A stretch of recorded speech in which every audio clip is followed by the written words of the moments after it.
Hello everyone, my name is Preston Dennett, and thank you for joining me for a new episode of UFOs and the Paranormal. I have a very special episode for you today. I'm going to be talking about one man's lifelong experiences with extraterrestrials. I call this episode Interfacing with the Greys, the extraterrestrial contact story of Mateo Tremblay. That is a pseudonym. I interviewed this man extensively. We went over and over his story, trying to get all the details right. He's a very kind and intelligent man, very shy. He insisted upon absolute anonymity, but really felt it was important to come forward because he knows there's a lot of people out there who are going through the same things as he is. His story is definitely one of the more unusual I've heard, one of the more extensive. He's had contact since a very young age. And not only contact, but being taken on board a craft, having face-to-face encounters with a wide variety of what appear to be extraterrestrials, greys, insectoid-looking beings, human-looking beings, all kinds of experiences, including psychic experiences and paranormal events. He does have an eidetic photographic memory, so he recalls his encounters in great detail and fully consciously.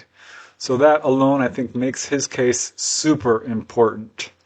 And like most contactees, as I said, his experiences began at a very early age. So that's what I'm going to start with, and we'll just move on through his life and explore his amazing experiences.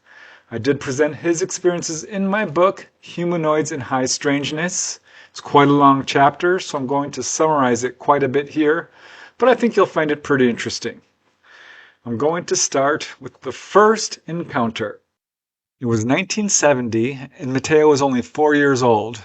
He lived with his mother and stepfather in a 6-story apartment building in a well-populated city in France. In the dark early morning hours one evening, he awoke and realized with a shock that he was no longer in his bedroom. Instead, he lay on a soft, comfortable table inside a strange-looking room. There was a very tall being, he estimates 8 or 9 feet tall, dressed in a hooded monk's robe of a strange material. This being took him by the hand and helped him off this table, which was now lowering itself to the floor. And the being spoke, saying, "It is finished now." This was apparently telepathic, though Mateo isn't sure of this. He did sense that this was a female, as she seemed kind and nurturing, and he was very curious about who she might be, so he tried to peer under her hood, and she replied firmly, "You are not allowed to do that." The only part of her Mateo could see was her hands, and he saw that she had only 4 fingers, which were very long. Another tall, robed, hooded figure stood nearby, and when Mateo tried to see its face, it said, "You are not allowed to look at us." This figure was stern, and Mateo sensed he was male. Looking around, Mateo could see that the room was rounded, with milky white glass-like walls. It was well lit, with a pleasant light emanating from no discernible source. Everything in the room seemed to be molded into the craft itself, no seams. He did see some unusual instrumentation and tools in front of the male being, but there was no sharp edges anywhere. The male being then spoke and said, "We are wasting our time. This is not the right specimen. Something went wrong." Mateo felt no fear, but instead he stared around him with wonder and curiosity. He tried again to get a glimpse of the being's face, and the male one said again, "You are not allowed to look at us." He wondered why. Would their appearance frighten him? Was this why they were so insistent? The female spoke to him and said, "You must go back now," and she led him towards one of the walls. She pointed towards it, and the milky glass turned transparent, and Mateo could now see outside the craft. And as Mateo says, "What I saw truly amazed me. Being inside the craft was almost like a normal situation. But what I saw out there took my breath away. I was peering into space and countless stars. Let me show you your home," the female said. I'll just let Mateo describe what he saw. It says, Mateo, "Outside I saw a multitude of stars, far and deep, and yet so close. Then they started to move towards the right and downward. some getting smaller from behind, some getting bigger from the front, all very fast. Finally, we slowed down, and in front of us, a planet came closer and closer. It was totally covered in green, covered with vegetation. We stayed there, hovering a little bit, then we went back fast into deep space, with the stars going faster and faster again. Then the planet Earth came into view. It came closer and closer, and we stayed for a few minutes watching it slowly revolve. At this point, the female being seemed to appreciate how Mateo had behaved obediently during this whole encounter. She told him goodbye. Maybe we will see each other again. Mateo looked over at the other male figure, who seemed to shake his head with a negative response. Mateo looked back outside to see the Earth filling his view, and the next thing he knew, he was back in bed. How amazing is that? The ETs apparently took him to another planet, his home planet. He felt an intense sense of longing when he saw that green planet. It wasn't Earth. Super interesting. And he still remembers it to this day. And this is also interesting. That morning, his mother gave him a bath and asked him, "Where were you last night? You were not in your bed." That's when Mateo told her the whole story of being taken on board this craft, physically examined, and everything that happened. And she listened very seriously and then told him two things. One, never forget what happened to you. And two, never tell anybody. And he obeyed that for most of his life, only recently coming forward to share his experiences. But that, of course, was not the only thing that happened to him. It was just a short time later that he had a really profound experience which would change the course of his life. And this was a near-death experience. One day in 1970, Mateo's parents went to visit his aunt and their family to spend a day at the beach. Without warning, Mateo disappeared. His family could not find him. They scoured the beach, but there was no sign of 4-year-old Mateo. His mother was frantic and ordered Mateo's father, who couldn't really swim, into the water to search for him. Everyone joined him, going up to their necks in the water, forming a line and searching for Mateo. But they couldn't find him, and they started to exit the water, but Mateo's mother shouted out, "You are not coming back without my son." So Mateo's stepfather returned into the water, frantically searching, nearly drowning himself, and as he walked back towards the shoreline once again, he spread his arms and felt something. It was Mateo. He had been underwater for at least 10 minutes, maybe 15. They rushed him to the beach, placed him on the sand, and immediately gave him mouth-to-mouth resuscitation, and to everyone's tremendous relief, Mateo coughed up a huge volume of water and began breathing on his own. His eyes fluttered open, and miraculously he was fine. He didn't remember a whole lot of this, but he remembered a little bit. As Mateo says, "This is what I remember, being inside a fog, peaceful, and a presence saying, 'Not to worry, all is fine.'" Having spoke with a lot of UFO contactees, quite a few of them have had a near-death experience. I guess it's a coincidental thing, I don't know, but there does seem to be a high incidence of it, and that's certainly true in Mateo's case. This near-death experience really changed his outlook on life, gave him a much more spiritual and philosophical outlook, which would serve him well in the many experiences he would soon have. Because it wasn't long after that he began to have some missing time incidents. But the thing is, he actually recalled what was happening during these missing time incidents, at least much of what was happening. These would occur when he was walking to school, which was just 1 block away. This occurred from around age 5 to age 8. It happened numerous times, and it was really interesting because he remembered that he was being taken to a place where there were other children, apparently a tall female extraterrestrial, and all of them were being taught various things. So I call this next segment The Secret School. Although he was quite young, Mateo's mother allowed him to walk to school alone. This usually presented no problem, but on several occasions during this very short walk, Mateo found himself someplace else. The first time that he can consciously recall, he was just walking along when suddenly he found himself in a spacious, milky white domed area. There were a half a dozen other children his same age.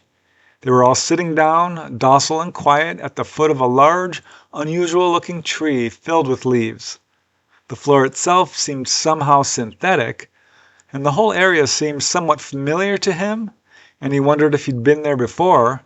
But most strange was the presence of a tall, slender, humanoid lady who did not look quite human.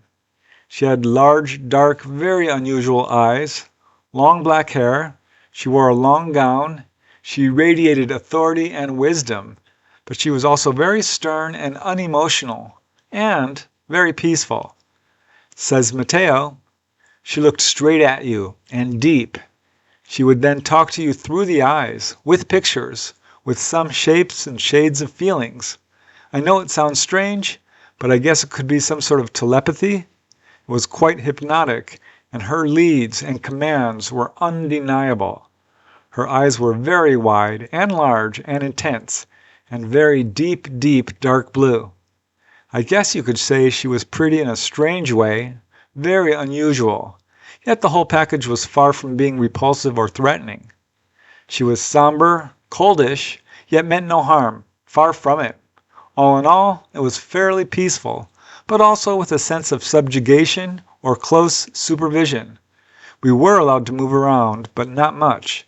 As soon as you strayed off from under the tree, the lady would come up. So it was at some point during this encounter that Mateo noticed a scar on his knee that he hadn't seen before, and he asked the lady about it. She approached him and looked down at his knee and said, "Do not move."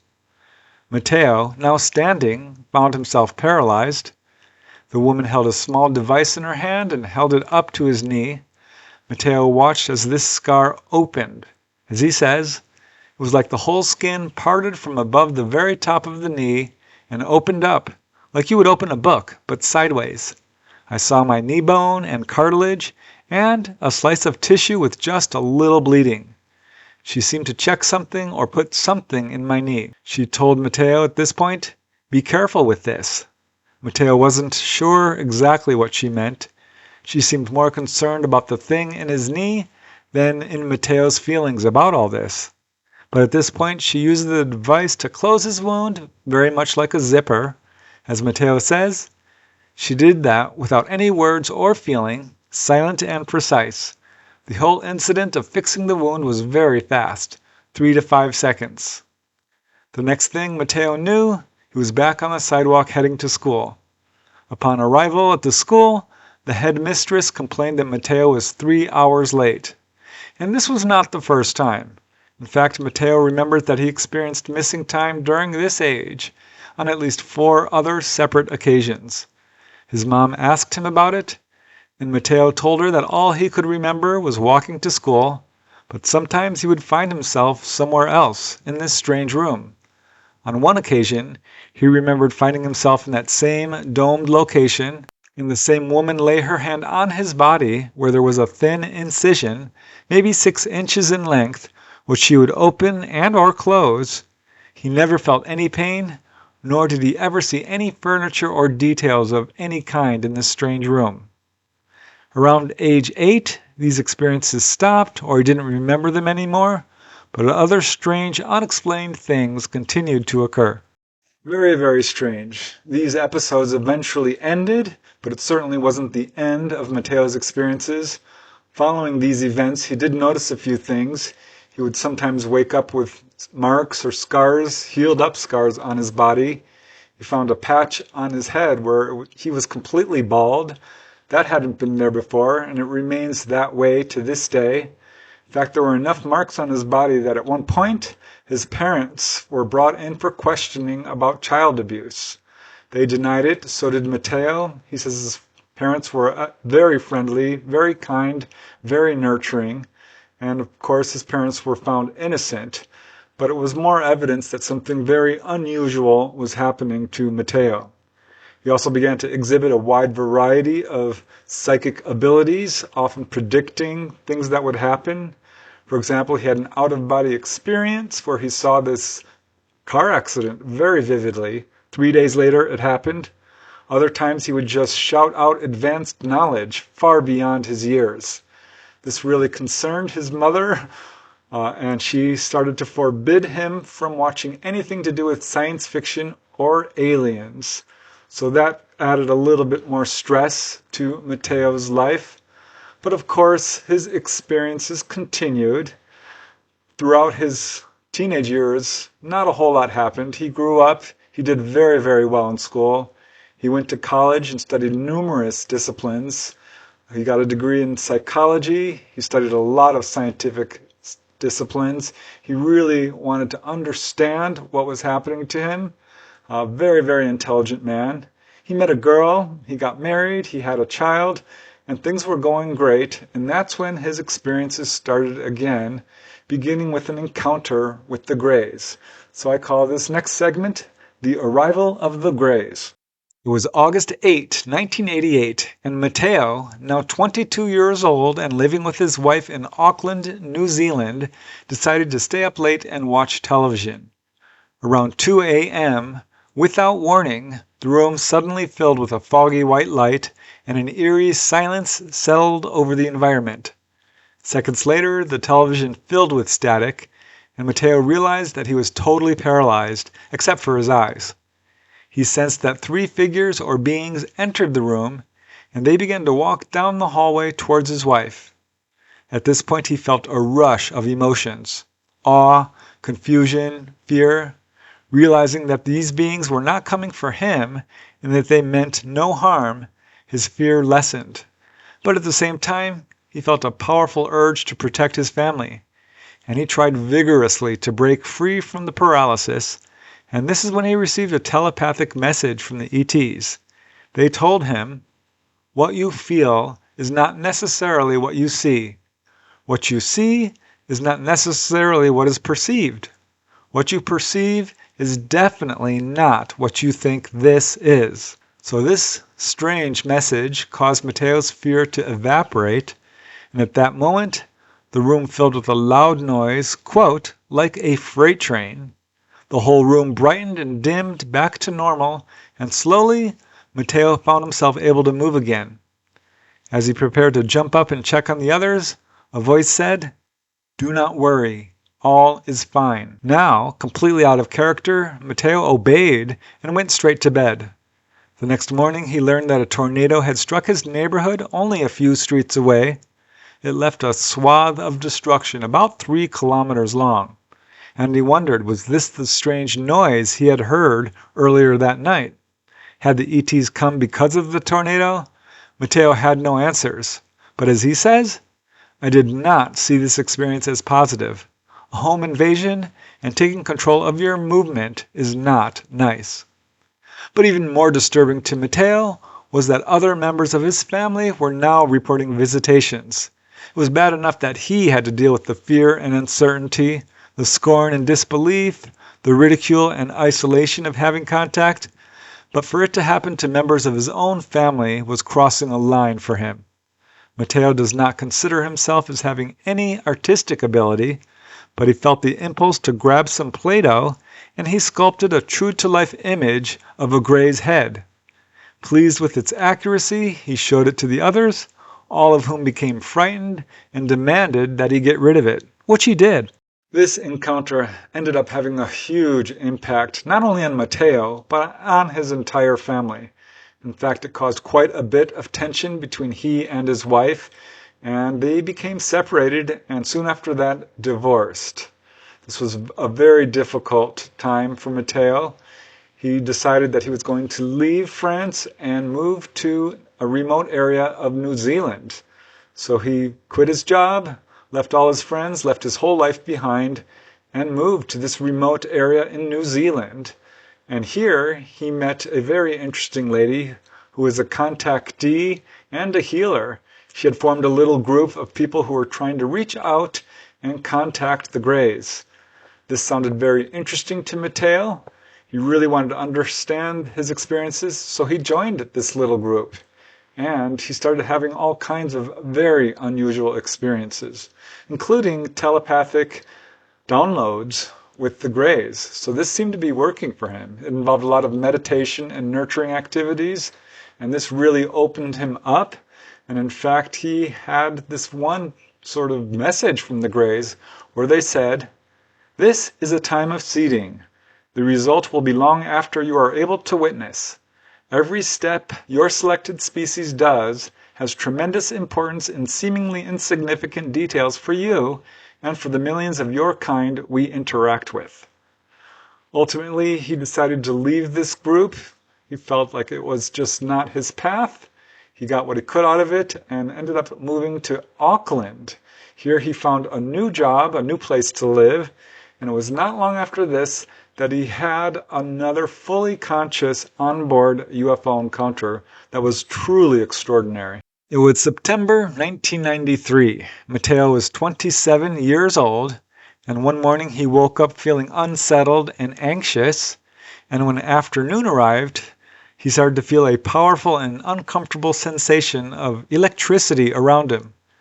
He sat down to steady himself when suddenly he felt himself being pulled upward in a kind of energetic whirlpool, and seconds later, he found himself inside what felt to him like a bubble of clear glass. The field of stars was visible all around him, and he could see the planet Earth far below. Along with him were two other young men who seemed like friends to him, though he did not recognize them. And a short distance away in this bubble was a handsome young man standing next to a console of some kind, which was the only part of the ship, or whatever this was, that was visible. This man was wearing a white uniform, and he was not normal. He radiated wisdom. He seemed to be piloting the craft using psychic ability and was steering the craft closer to Earth. Mateo and the other two men stared around him in wonder, and always curious, Mateo thought to himself, "Where does this craft come from?" The man seemed to hear him. He smiled, pointed in front of them, and said, "There." Mateo looked and could hardly believe his eyes, and I'll just let Mateo describe this in his own words. As he says, "The dark space started to take form, blacker than black at first, but then you could see more clearly. It was as if the absence of light was revealing a shape against the depth and blackness of the surrounding cosmos. Perhaps uncloaking itself would describe it. It was as if space was solidifying itself into a structure with just some perceivable edges. Then you could plainly see the whole of it. It was not unlike seeing a black jewel, like a polished onyx stone, somewhat glimmering with its absence of light. And then its structure became more and more dense, as if the sunlight was being less absorbed by it, and was now to some degree being slightly reflected upon its form. From afar, it gave a sense of incredible toughness, solid, dense, unbreakable. Although it seemed to reveal a steel-like quality, it was more than that.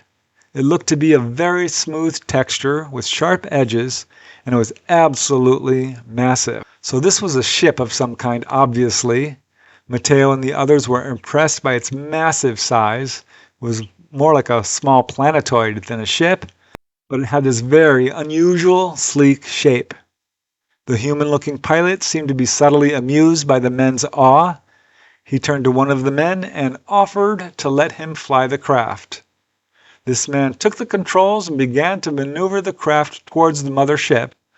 And then the man in the white uniform quickly took control back and said forcefully, "Do not do that. It will utterly destroy you." And this man demonstrated this fact by moving the craft slightly closer to this huge mother ship, at which point Mateo and the others could all feel a powerful energy that seemed almost to threaten to disintegrate them. And the pilot explained, "Your physical and mental structure is not compatible with that environment." Mateo and the others felt a keen sense of disappointment because they all really wanted to go inside that mother ship. But it was not to be, and the pilot said, "Now our little trip is over." Mateo immediately felt a gut-wrenching, sickening feeling, like being sucked into a downward tornado, and suddenly found himself lying on top of his bed, unable to move. It took several moments for the paralysis to fade away, Afterwards, he was intensely thirsty and hungry, and for the next 3 days he was largely bedridden. As Mateo says, I was deeply changed, not positively or negatively. It was just as simple as having your eyes opened to a different sight, and nothing would be the same again. This experience again had a huge impact on his life. He thought back to his time with this contactee healer group and wondered if it was wise that he had gone there and actually tried to reach out to the graves, because it ended up sort of deepening his levels of contact. And he now wondered if this was a good idea for him, because it was quite stressful. This is true, I think, for a lot of contactees. It's difficult to integrate these experiences with normal everyday life. A lot of people are skeptical and don't understand. So it's somewhat isolating for a contactee to have these kinds of experiences. And that was certainly true for Mateo. But it wasn't long after this, he had a really remarkable UFO sighting. This occurred one day in November of 1993, and it was a real close-up sighting of a metallic disc during the day. Mateo's new home had a flat metal roof, which was easily accessible, and he often climbed up there to smoke a cigarette or enjoy the sun and the beautiful scenery. This day was no different. It was mid-afternoon when suddenly he looked up and saw a, quote, brightish point of light, and he could see it was moving towards him. In fact, in about 10 seconds, it approached to within 50 meters, 150 feet, and revealed itself to be a round silver disc, a classic flying saucer. Not very big, about the size of a large car. It began an oscillating pendulum-like movement, going back and forth. Mateo was entranced, but after about a half minute, he snapped out of this trance, ran down to call his roommate so he could also see this object. The two of them rushed outside. This disc was now closer, only 30 meters distant, 100 feet, and stationary in the sky. And as they watched, it dropped down below eye level and positioned itself only a few meters above a small Piper Cub aircraft and actually followed it for 10 seconds. It then zoomed upwards, performed a small turn, and zoomed away at, quote, instantaneous speed. And in just a few seconds, it disappeared into the distance. And that was the end of the sighting. There was a weird aftermath. 2 weeks later, this same Piper Cub airplane collided with a helicopter, killing all people on board both craft. This amazing sighting really confirmed to Mateo what he already knew, that UFOs and ETs were a big part of his life. And he really started to focus a lot more on this. In fact, he thought about it all the time. He really became consumed with the idea of what was happening to him. He really wanted to understand it. He was starting to question how much of it was real, how much of it was psychological, what was actually happening to him. Was it extraterrestrials? Could it be something else? So he was just filled with questions, and it became a source of anxiety for him. And he really, really needed answers. And it was about 3 years later that he had an experience which answered these questions to some degree and really brought him a measure of comfort. I call this one the orb experience. It was the middle of the night one evening in 1996 that Mateo woke up unable to sleep and with a strange feeling. As he says, I had this extreme urge to write something down, like I was obsessed. So finally he just gave up, got out of bed and grabbed a pen, and to his own surprise he automatically wrote down the seemingly random phrase, quote, as shiny diamonds we come down, as shiny diamonds to witness. So this shocked Mateo. He stared at the words thinking they were nonsensical, when he suddenly heard a very clear telepathic voice say in his head, come out and witness. This really took him aback. It was quite odd. So he ignored the message and instead fixed himself a hot cup of coffee, lit a cigarette. Moments later, it happened again. This time it was an even more clear command, very sharp and insistent, saying, come out now and see. So Mateo had the feeling that whoever had mentally spoken to him was waiting impatiently for him to come outside. And feeling a little crazy, he just went outside. And as Mateo says, I noticed a bright star moving slightly. Then It came closer and closer and bigger until it was about 20 feet above my head, slightly to the right. It stopped moving, and indeed it was like a big shiny diamond, clear and so bright, while at the same time having some pearly translucent quality. This object appeared round, less than a meter in diameter, and it shone gently, appearing almost multifaceted. He said it seemed to be aware of him, almost alive, and it remained in place for a full minute.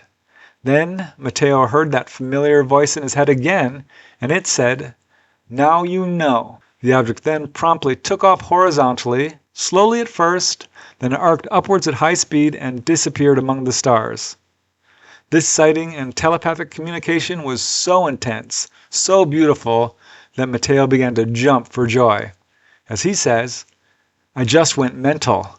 I jumped around just like a little kid, laughing with so much joy and appreciation, like it was the best birthday gift.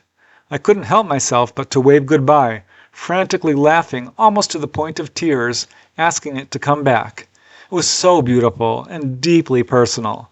It was like seeing a long-lost and dear friend again, and I was so grateful to be reunited together. And lo and behold, it came back." Mateo could hardly believe what happened next. A smaller orb detached itself from the larger one, and both objects now swooped down to only about 3 meters over his head, 10 feet, almost close enough to touch. Both then took off at great speed. Mateo became totally overwhelmed with emotion. As he says, "A great sense of peace came upon me. I lay down flat on the ground. Don't ask me why. I think it helped taking it all in." Suddenly, Mateo opened his eyes to see a police car parked in front of his house. An officer was standing over him. The officer asked him, "Are you okay?" Mateo quickly jumped to his feet and said, "Yes, I'm fine." The officer looked at him with concern, but the officer's partner was waving him back to the police cruiser, so the officer returned to the vehicle and drove off. But of all of Mateo's encounters so far, this one really affected him the most. As Mateo says, this was the most profound, sharp, clear, and meaningful of them all. It has left me deeply impacted in an extremely positive way. This episode was a turning point, undeniable, and surely a most profound validation on many different levels. Mateo still looks back on that experience with great satisfaction, great pleasure. It's a real fond memory for him. It helps settle his anxiety and answer some of the questions that he had about his contact. He still wondered a lot what was happening to him, why him, who were these guys, what was going on with his life, what would happen next. Again, these are issues most contactees, I think, struggle with. Wasn't long after this that he had a really profound out-of-body experience, and afterwards he sat in front of his desk and kind of fell into a trance, and without willing to, just had this experience involving what we call automatic writing, somewhat like channeling.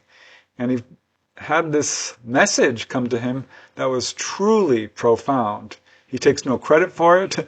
It was really an extraordinary experience involving, again, automatic writing. So I call this next segment, The Message. Now, Mateo had no memory of actually writing this message, but it was clearly he who had done it. Nobody else was there. So he looked down at the paper and read this message in absolute amazement because, again, it was incredibly deep and philosophical. And this is what he wrote. "Awake, little child, the time has now come to arise to new beginnings. The old ways must fade to let a new light shine forth like the angels. You truly are and always have been. Can you now start to remember what it was like to be free of all limitations? When you could spread your wings far within the consciousness of all that is and always was. You do now know of the divine keys, trust, faith, and allowance. These that your mind has locked away within, the maze of subconsciousness. Let them again resurface toward the apex of reality and blossom like a lotus, spreading its petals of wisdom and love right inside the core of all everlasting beings." How amazing is that? Really deep, really philosophical, quite beautiful and poignant. Mateo takes no credit for it. He remains open-minded as to where this message came from, his higher self, ETs. He doesn't know. But it definitely was a comforting message. And I think this is something that a lot of contactees deal with. High strangeness and psychic events of all kinds. And it was continuing with Mateo. This deepened his sense of connection to the ETs, to the universe itself.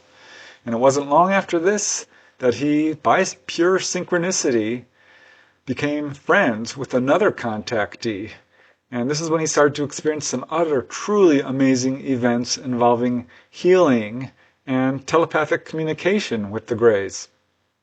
So I call this next one Interfacing with the Greys. Mateo was delighted to have a new friend who was also a contactee, but she was having some problems. His friend suffered from lupus and diabetes, and one day she dropped a concrete block on her foot and crushed several of her toes. Mateo wanted to take her to the hospital, but she refused. She said no, that the ETs she was in contact with would heal her.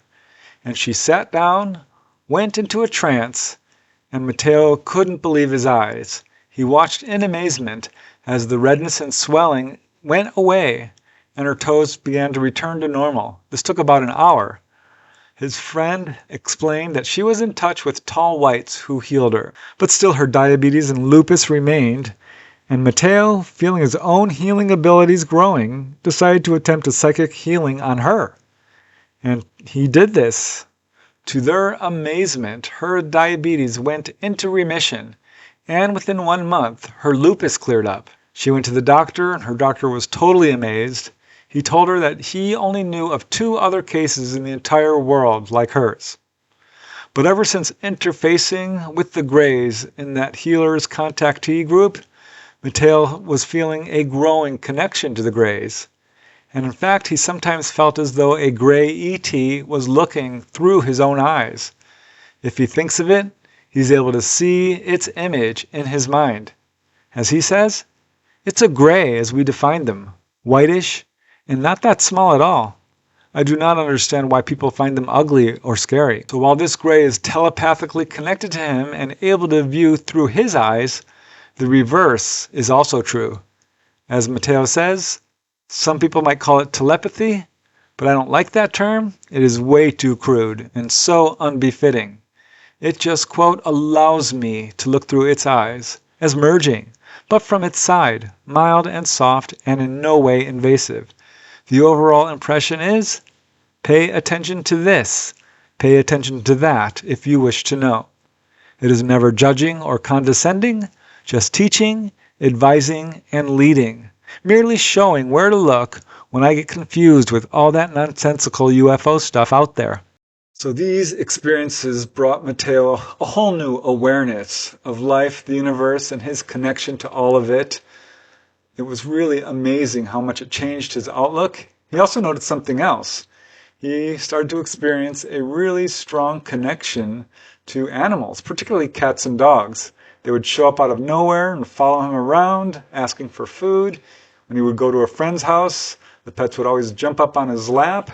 This doesn't surprise me. A lot of contactees have a really strong connection to animals and the environment. A good number of them are really vehement environmentalists, and that's absolutely true of Mateo. Now, it was just 6 months after all of these experiences that Mateo had another really powerful experience. He suffered from some pretty bad allergies and had purchased some prescription anti-allergy medicine and took a big dose of it.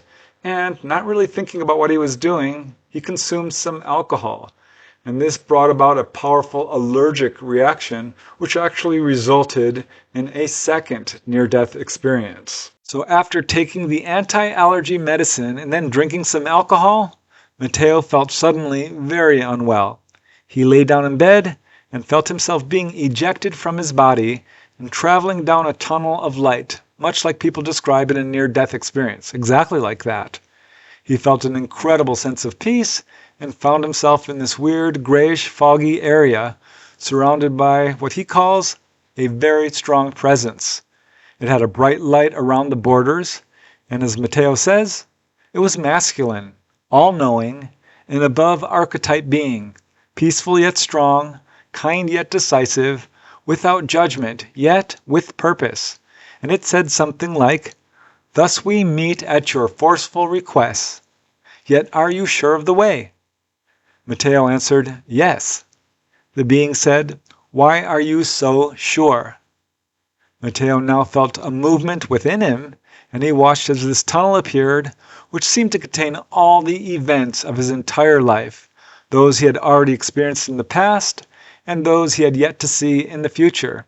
And as Mateo says, "I saw in a flash a timeline, a very, very fast replay of past events. Then it slowed down towards the end and showed the purpose." The masculine voice then told him, "See and witness the beauty, but you shall not remember now what is to come."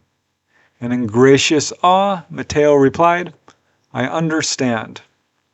At this point, another tunnel appeared, and Mateo found himself being sucked into this tunnel and down back into his body.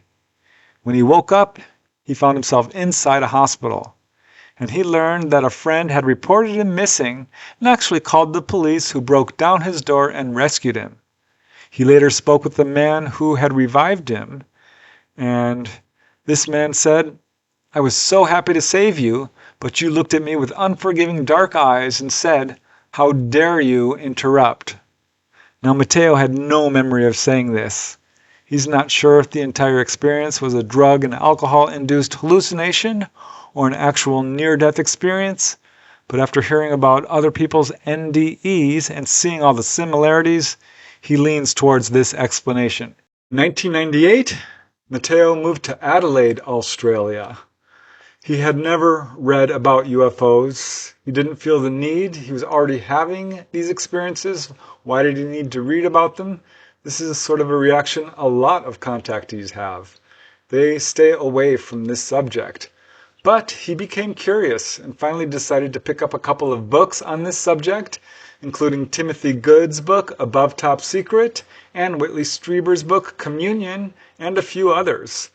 He devoured these books. He was absolutely amazed at how many of these experiences were very similar to his own. So this brought him a lot of interest in his own experiences, and he decided to start meditating. And not just a little bit. He started meditating daily over a period of 3 or 4 months. And this brought a whole new level of contact for him. He started having out-of-body experiences where he would have ET contact and also what appears to be a fully conscious onboard experience. So I call this next one Onboard and Astral Encounters. It was during one of his daily meditation sessions when Mateo, without any warning, suddenly felt his consciousness being pulled upward in a spiral motion, and he found himself walking down a long, curved white corridor. This felt like an out-of-body experience to him, but exploring ahead of him, he saw about a dozen people of different ages and ancestries. And as Mateo says, what was weird is that they all seemed in a daze, silent and walking in a single file line, totally emotionless, like sleepwalking, but with their eyes open. I started to walk towards them when I saw a short gray entity, typical in description of skin tone, large head, big black eyes, small mouth and nose, etc. He, or it, seemed busy looking after the line of people, directing them alongside the corridor, and was looking at a device that resembled what I would call now a portable tablet computer. At this point, the gray ET noticed Mateo. He seemed surprised and annoyed to find Mateo there. He pressed a few buttons on his device and then telepathically spoke to Mateo, saying, "You're not supposed to be here. How did you get here? You must go back now." Immediately, Mateo found himself being pulled uncomfortably back into his body, and upon opening his eyes, he felt quite disoriented and out of balance, a feeling which actually persisted for the rest of the day. He wondered if this was a lucid dream, but definitely leaves open the possibility that this may have been an objectively real experience. Soon he had another apparent OBE, but this one provided a level of objective confirmation. During a meditation, Mateo found himself in what he first perceived to be a cave-like environment, but it had a smooth dome overhead, nearly 50 meters in diameter.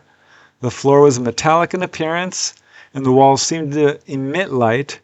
And at this point, Mateo realized that this was actually a craft. He was on board a craft. He saw about 24 adults, men and women of varying ancestries. They all stood silently, eyes open but dazed, unmoving in a small, tight group, and surrounding them were about a half-dozen men with military crew cuts, all of them wearing long white uniforms.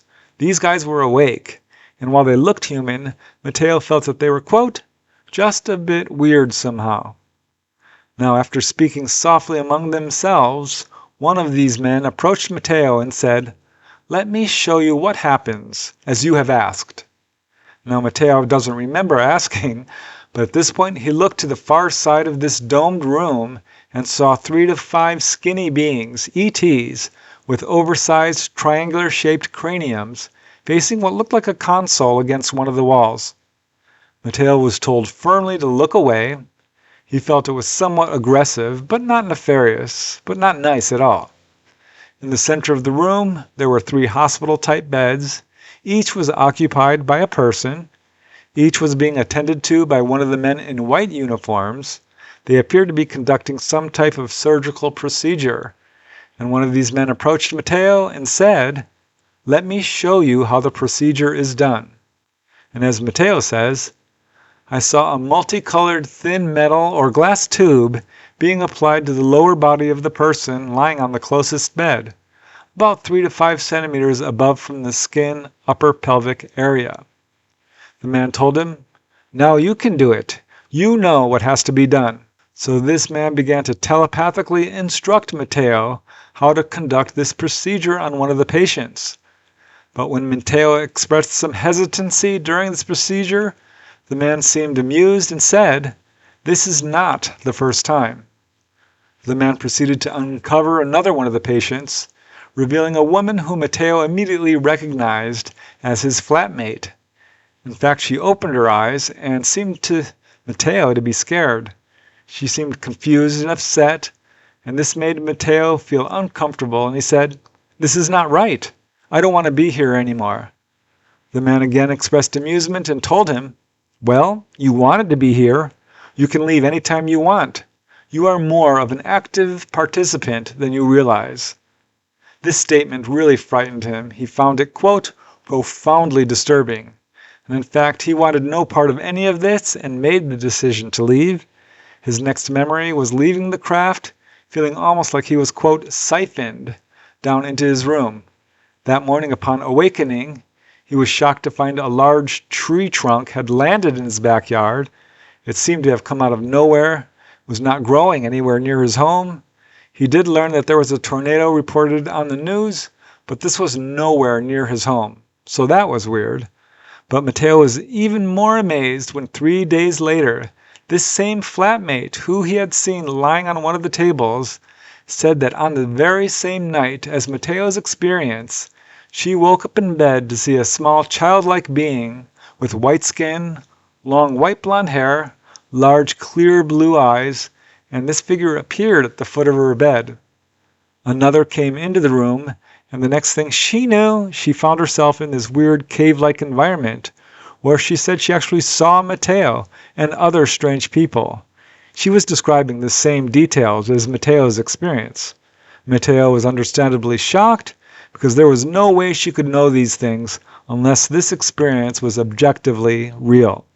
As you can see, this brought Mateo a whole new level of confirmation that his experiences were absolutely real. That, of course, brought a whole new level of stress as well. He decided to uproot his life. He left everything and moved to England. He quickly landed a very good job. Wasn't long after this that he had a premonition, which actually saved his life. Contactees have a lot of psychic experiences, but this one, for Mateo, was truly powerful. I call this one the Premonition. In early December 2004, Mateo was booked at a hotel in Thailand to go on vacation with a friend. He was really looking forward to it. But then he had an out-of-body experience, and during this out-of-body experience he received a stern warning not to go to this hotel. Now this really made his friend angry and disappointed, but Mateo canceled his reservation anyway, and he's glad he did, because it was just a few days later, on December 6, 2004, the very day he would have been at the hotel, that one of the top 10 biggest earthquakes on record struck the Indian Ocean near Sumatra. It registered 9.1 on the Richter scale and generated a tsunami that caused massive destruction and cost the lives of over 250,000 people. The hotel where Mateo would have been staying was completely destroyed. So he believes this premonition saved his life.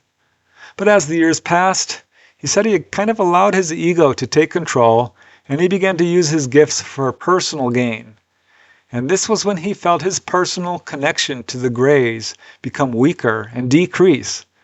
He stopped seeing orbs, his healing powers and psychic abilities lessened, he began to feel a lot more fear and experienced negative feelings about his encounters. He lost that childlike wonder of his experiences. In fact, his encounters and weird experiences seemed to come to a complete end. He pushed them away and just tried to live a normal life. Then, years later, in 2012, now back in Europe, Mateo was on his way to work at about 4 a.m. when he saw a, quote, large, grayish, cigar-shaped craft. It was moving slowly across the sky, pretty low, at an altitude of about 200 meters, 600 feet, and it was another reminder that as much as he hated to admit it, UFOs and high strangeness were a part of his life. Again, psychic experiences are a normal part of a contactee's life. Mateo's life was so full of strange events, it had become normal for him. But at the same time, he felt himself torn between wanting to ignore all of this and live a normal life, to really diving deeper into it and trying to figure out what was happening to him. So there was sort of this push-pull effect that really was difficult for him, and I think for most contactees. Wasn't long after this, he had a bedroom visitation by an entity that he felt was absolutely negative. This turned out to be one of the scariest encounters of his life.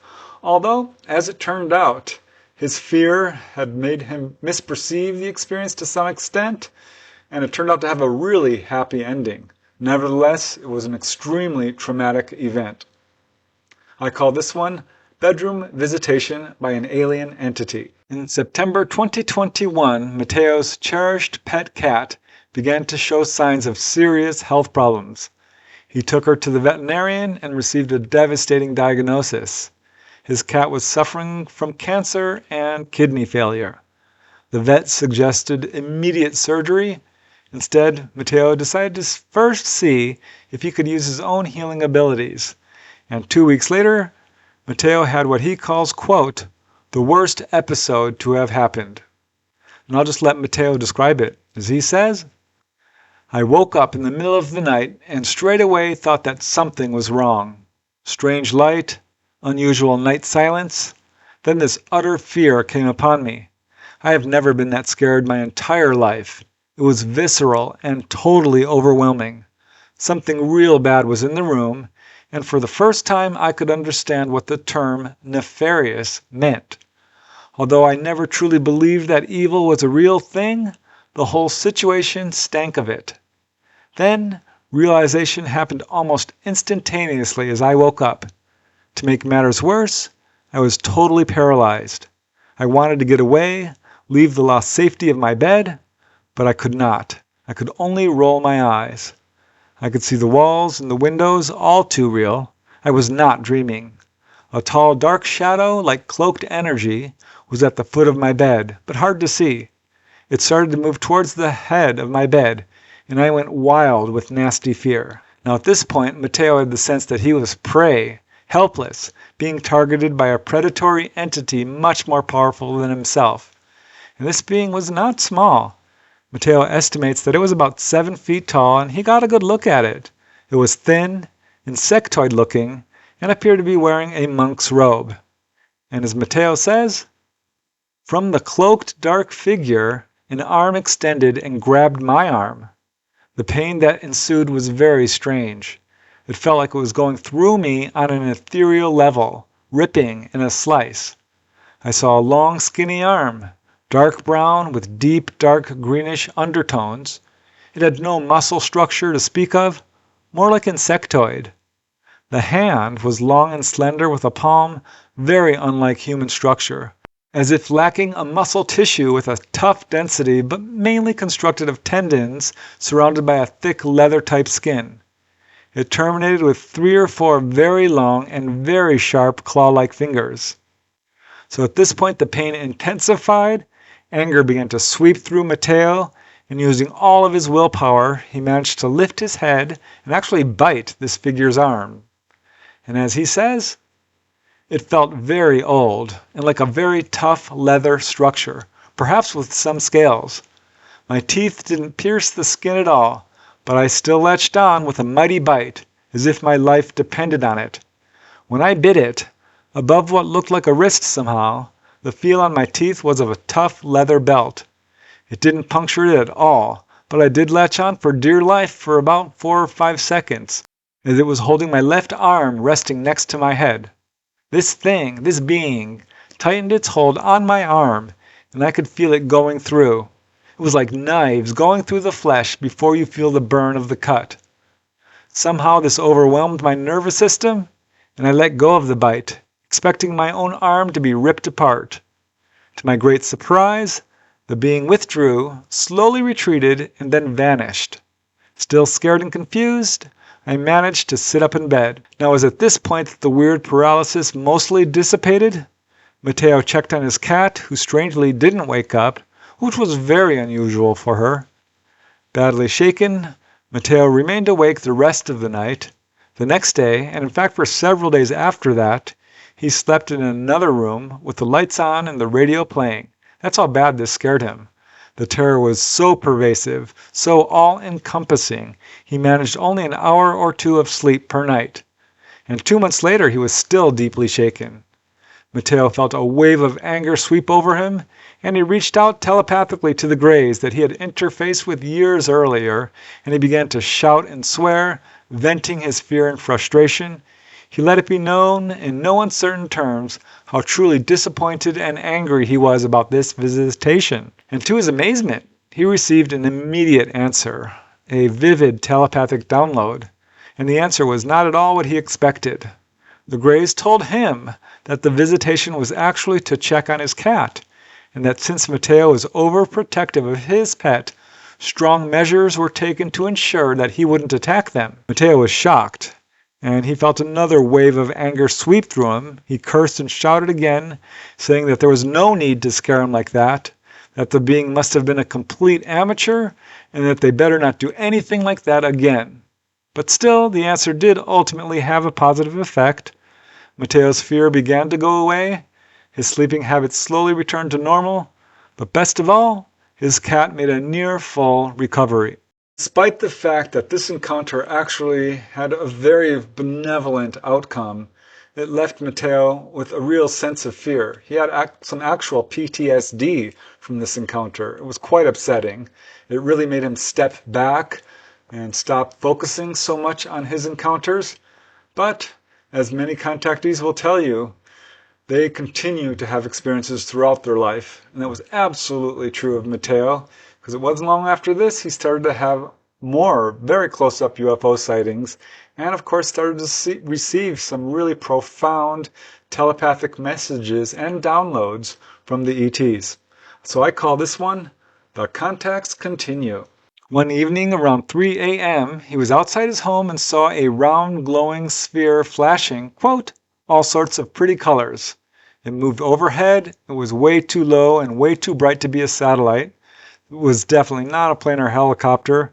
I mean, it looked no higher, he says, than 50 meters, 150 feet. And as he says, as it went over my house, it changed colors. Pretty blue and green and in-between tones. Really pretty, bright, and then soft at the same time. And then it just slowly carried on. I guess, message received on both sides. Strange experiences continued with sleep paralysis. He would sometimes sense a presence in his room. In November of 2022, he saw more orbs that he says were, quote, definitely not satellites or meteors. Not too long ago, he received a download from the ETs that had a very interesting message. This download said that the power elites within government are using psyops and transhumanism technology to induce contact via artificial intelligence. He speculated that he himself might have been targeted by some of these government folks. He soon began to receive more downloads like this, and most of them were discussing the dangers of transhumanism. And as Mateo says, I have been warned about brain implant devices, bio-augmentation technology, biotechnology, vat fetus growth, and that these are logical pathways once a civilization's technological abilities become exponential. He was told that the real danger is that this technology can be easily hidden from the public and weaponized by those in power, and that this is exactly what is currently happening here on Earth. He says the ETs are able to reach out to those they wish to contact, and they warned him that CE5 protocols can be dangerous, as they may make people vulnerable to, quote, psyop manipulations. And you can see these messages are quite profound. But it also left Mateo with some stress, a little bit of depression even. He found these experiences again to be quite isolating and difficult to deal with, but ultimately this is what helped encourage him to go public with his experiences. He felt that this would be therapeutic not only for him, but for others, because he knows that there are other people out there having these same experiences. So he shared them as honestly and as comprehensively and truthfully as he could, and he really felt that this was important for him and for the world. But yeah, like most contactees, his experiences are continuing. He has been able to draw some pretty solid conclusions and has some level of comfort, living with these experiences of extraterrestrials and high strangeness. So I call this final segment Conclusions from a Lifetime of Experiences. To this very day, Mateo lives with great interest in and puzzlement about his experiences and what they mean. He continues to experience electrical disturbances. He has many out-of-body experiences. He gets frequent telepathic downloads. He really wonders about all aspects of the UFO phenomenon and its implications for himself and all humanity. It's something that remains a powerful force in his life, and yet, at the same time, very private. He knows that there is a great confusion in the field of ufology, and that many other people are struggling with similar issues, and it was this that ultimately led him to share his story. He also found out that his daughter is having experiences. That really shocked him. But here's some last words from Mateo. As he says, I have never claimed to hold the truth and be so presumptuous as to know why the EBEs are interacting with us. In fact, after 50 years, I am still unsure and confused to a large degree. Although the sheer numbers of experiences have been consistent, I sometimes do feel that it is all but an illusion, too weird and crazy to be real. Yet, I must confront the facts. Physical sightings leave no doubts. Physical scars leave no doubts. The interface and gifts are all but too real to dismiss as just mind games. And so much more. Most of all, this profound knowing is more than just a core belief system. A lifetime of studies in metaphysics, physics, psychology, and neurolinguistics have helped tremendously to somewhat put some of the pieces of the puzzle together or glean some types of patterns. But the overall picture is still occulted and hidden, and probably will remain so. So that is the story of Mateo Tremblay's lifetime experiences with UFOs and extraterrestrials. How amazing. So many experiences. And I've really had to summarize them to a great degree. His experiences are that extensive. But if you want to read his whole story, please check out my book, Humanoids and High Strangeness, 20 True UFO Encounters. A whole chapter is devoted solely to Mateo's experiences. And he actually added more to them when I sent him his chapter. We went over it line by line to make sure that everything was absolutely correct. He's a wonderful man. Again, very sensitive, very shy. He was very concerned about remaining anonymous. He's not seeking any fame or money from this. He just wants to share his story to help others. So a huge thank you to Mateo. I'm truly honored and delighted that he agreed to share his story with me and with the world. So that's it for today. Thank you guys so much for tuning in. I truly appreciate it. And until next time, keep asking those hard questions. Keep searching for the truth. Most important of all, keep having fun. And I will see you next Friday. Bye.